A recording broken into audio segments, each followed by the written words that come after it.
Hello, everyone. China continues its futile attempt to prove that it's qualified to serve as a mediator between Russia and Ukraine by supporting Russia. I don't think it's working very well. This is the follow-up on the story in which the United States imposed sanctions on over 400 entities and individuals for supporting Russia's invasion of Ukraine. And this included some Chinese companies. Basically, the allegations are that by working with another country, Russia had skirted the sanctions in order to build up its military, get more supplies, get more weapons, etc. Of course, China is denying it all, even though that, proof is abundant. And once again, to those who think China is a good candidate to be the mediator, explain to me how they're a good candidate when this is what they're doing. They're not even acknowledging that they're in the wrong. They're just saying, nope, never happened, blah, la, la, la, la, la, la. Yeah. Equally useless. Yeah, I know we have to talk to all of the major countries, all of the major players. And I know India has a tremendous impact on the global economy and a lot of economic and political ties with the US. But I'm hoping Biden can talk some sense into Modi. I don't know whether that will work. It could work potentially. Like I said, because India has a lot of stakes in the United States and is dependent on the United States for some foreign aid. Of course, Biden is not Trump. He's not going to withhold aid to India just because its prime minister went and kissed Putin's ring. But this is very illustrated. Modi said that he reiterated that India has full support for early return of peace and stability. This means zero. Nothing. Do you honestly think that peace and stability would just like magically appear out of nowhere?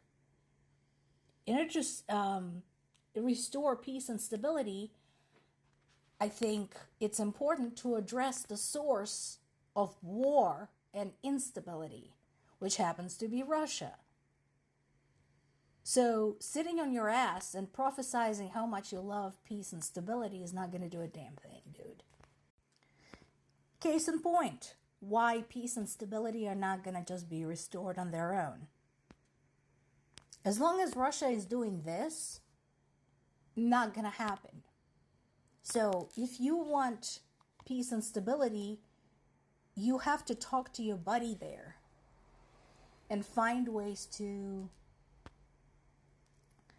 induce him to stop his shenanigans, putting it mildly.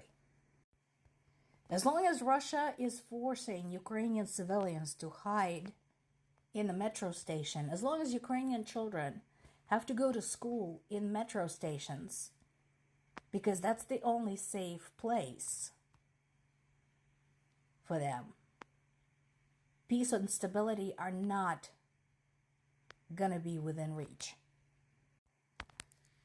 As I told you yesterday, the numbers were still coming in for that massive strike that Russia delivered in the middle of the night against Ukrainian civilians and Ukrainian infrastructure. Those of you who insist Putin doesn't target civilians, I suggest two things. You can go and ask Putin in person. Let me know how that works out.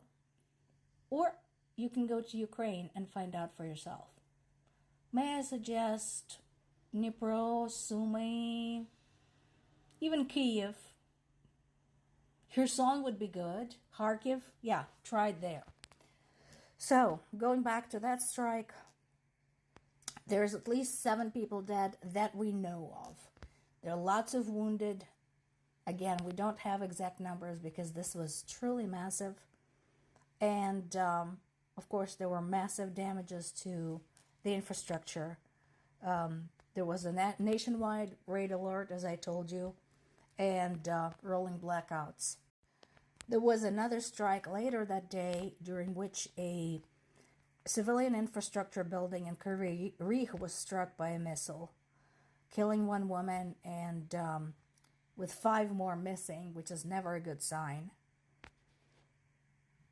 And once again, as Ukrainian military commanders said, Ukrainian citizens said, Zelensky said, we need more air defenses.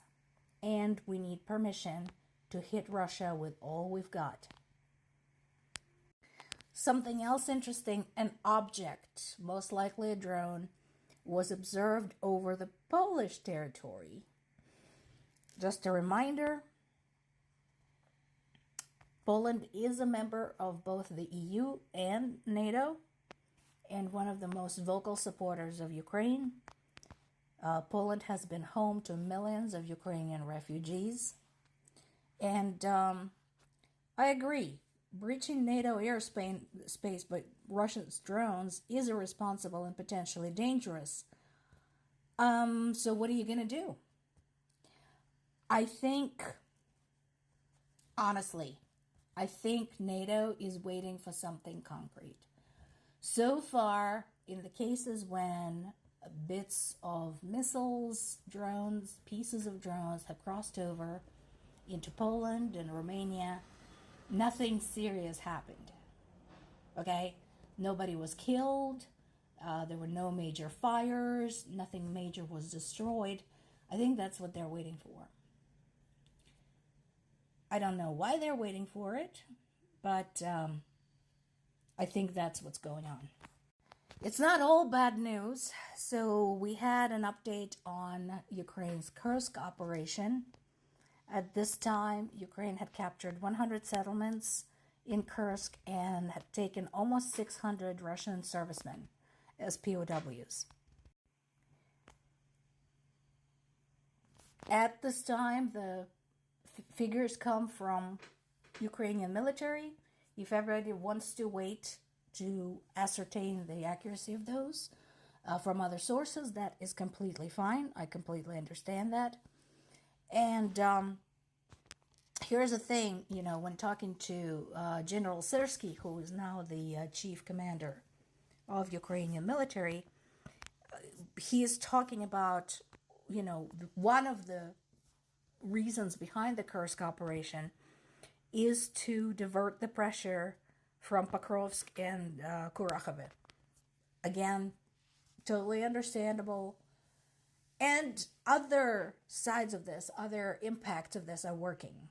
The panic, the confusion, Russia's inability to control the social media exposure of this and other Ukrainian operations. Because you have to understand, they wish they could lie about, how they're completely safe, they're completely successful, Ukrainians are retreating, blah, blah, blah, but they can't.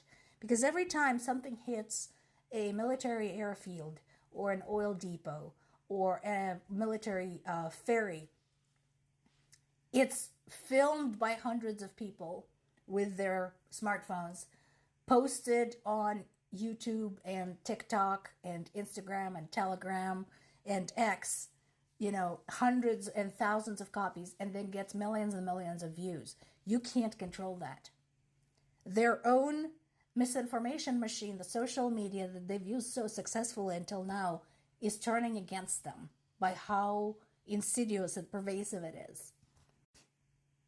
The territory control number right now stands at 500 square miles.